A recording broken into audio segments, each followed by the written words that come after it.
A church community in St. Pete is mourning the loss of its pastor. Reverend Sean Thomas drowned Friday trying to retrieve his sunken boat from Lake Seminole.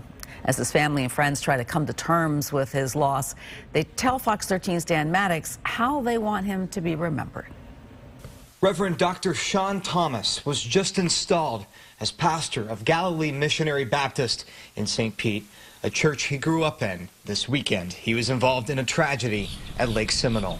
That was a very special place to him because he was so close to his grandfather, and that was the lake that he visited often with his grandfather. Early Friday afternoon, first responders came here and rescued Thomas and another person from his boat that had taken on water. Later that evening, he went back out with a friend to try and pull his boat from the water. When it capsized, Reverend Thomas went under.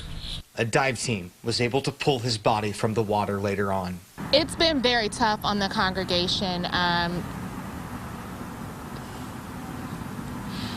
When you have someone that is so special and so unique and plays such an intricate part in people's lives, Sean was one of those people that when you met him, you loved him and you fell in love with him. And so his presence, from the tone of his voice to his smile, just a very large gap.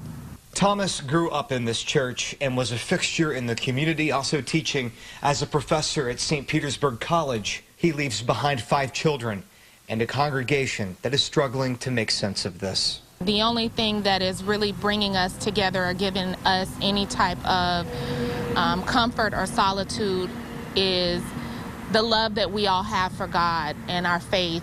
In St. Petersburg, Dan Maddox, Fox 13 News. The Thomas family is still making funeral arrangements. They say he'll be laid to rest sometime early next month.